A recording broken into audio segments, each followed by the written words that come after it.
Jaylen, you guys made a lot of stops. I think you held them to 1 of 10 at one point, or right there. Was it just offensive execution down the stretch that you think was kind of lacking and made the difference tonight? No, there was a few times coming down in transition, we lost our man. I know one time I saw a boy drove, I fell asleep, they kicked it, and Cryer had a hell of a night. So I think we just got to go back home and lock in on the defensive end. It's not our talent, it's just our discipline at this point. You had 17 in the first half. Did they make adjustments defensively in the second half on you? Nah. We kept playing good. I was just passing the ball. Jaime finally got back in because he had the foul trouble early, and we played through Jaime, which is how we want to play. So it was cool. Jaylen, like Ben said, it seemed like you had some defensive stops, but you guys just couldn't convert on the offensive end. What do you guys need to do to, just pick that up? We shot almost 60-50% against the fifth-ranked team in the country. Yeah. He just answered the question. Yeah. We gave up 80 points, let the other team shoot 45%, gave up 80 points.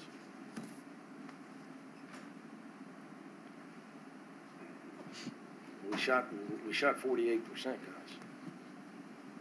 Jaylen, I know that you lost both games, but you guys were in both games. So while you obviously want to win, does this at least give you some hope that you can play with anybody in the country? I mean, we're not here for false hope. We don't believe in, moral victories and stuff like that. At the end of the day, we didn't get the job done.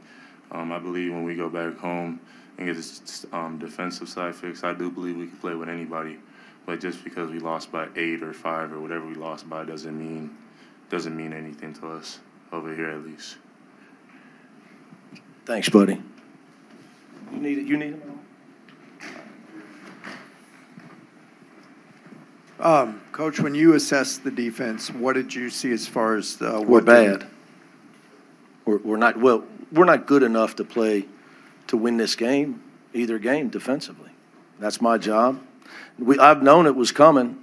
When you lose Miles, Cody, Jules, veteran guys, you got a lot of young guys. So we've worked hard at it. We're just not there yet. Not against a team like this. We're just not there yet.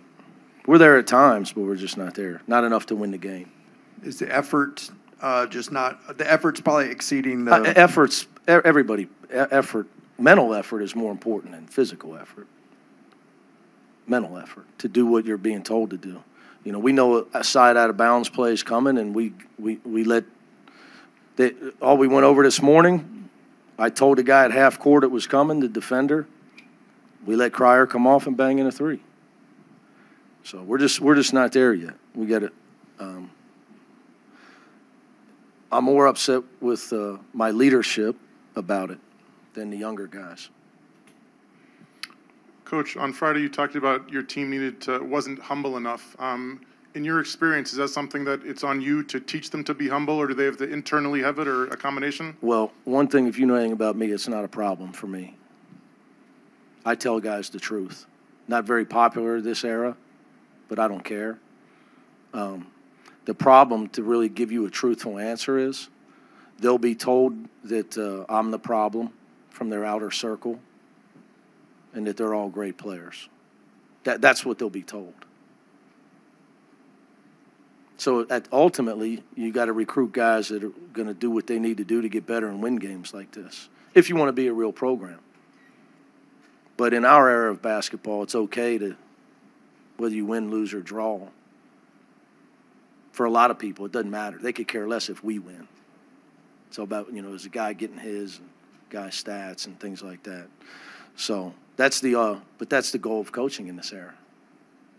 I mean, you got to overcome it. So the truth of it is we got good guys on our team, and we're just not good enough defensively right now to stop Baylor. We gave up 51 in the second half the other night. We gave up 43 in the second half tonight. When you're playing elite teams, you got to be able to stop them. Like somebody, Mike, you were talking about offense. I mean, if you tell me we're going to shoot 48%, 29 for 61, and only have 8 turnovers against the 5th-ranked team in the country. That's not bad. You score 75 points. You're supposed to win. You're supposed to win. So we're just not there defensively. So back to, humility. We'll find out. We'll find out. We play Wednesday. This is a long season. Who you are now is irrelevant to who you are in March. I mean, I know all these games matter for seeding, but we're going to find out what we're made of. Right now, we're not tough enough to get the job done on a defensive end. And Mick, what's kind of the unique challenge that Baylor presents with both when Cryer and Flagler are on at the same time? And George didn't have a great game, although he's a lottery pick. But they're both, because they can both shoot and they're both good with the ball and they're both play under control for the most part. There's people in the Big 12 that think Flagler's the best player in their conference. As we tried to talk to people this summer, knowing that we might play him this year, there's people that really, really believe he's that good. And I don't know how Cryer's been around, right? I don't know. 3rd year. Yeah. Obviously, you can see how devastating it was not to have him in the NCAA tournament for them last year.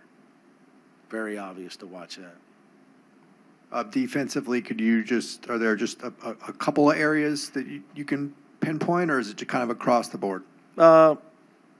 It's popping up everywhere. It's not just young guys. We're just not consistent enough. When you play teams that can hurt you, they find the breakdown. You got to be able to defend the whole clock too. You're playing teams that are inferior. You can rattle them. They take bad shots. They get tired as the game goes on. You play elite opponents, that doesn't happen. You're going to have to defend the whole clock, and then you got to get the rebound. There was a back-breaking possession where we did that, and we didn't get the rebound because we rebounded the ball with one hand, which we got to do a better job with a dem on that. And I think they banged in I know they scored, whether it was a 2 or a 3. So not only do you got to defend the whole possession against a team like that, you got to be able to get their rebound at the end of it. You got to finish it. So those are back-breaking. You can only give L.J. Cryer and Adam Flagler so many chances to shoot it. And I know they only had 9, but some of their offensive rebounds really were debilitating to us. Dylan Andrews looked like he might have earned more minutes based on his playing. He's got to play. Dylan's got to, for us to get where we're trying to go, I got to get our freshmen minutes. I got to get them acclimated. Dylan's going to be a good player. He's got to play for us. Will McClendon's got to get back healthy. We need him too, because what happens is when you have guys like, if you watch Houston play, if you don't play hard, you just come out. Like he's got so many good guards, that like you're a defender, you're not going to play. We got to get to that point. That's always my goal as a player personnel guy, and my side job. You got to get enough guys where you can hold guys accountable. That's how you can get to the climb to the top of the mountain. It really shouldn't have to be the case though for Tiger. He's been around too long. All right, guys, thank you.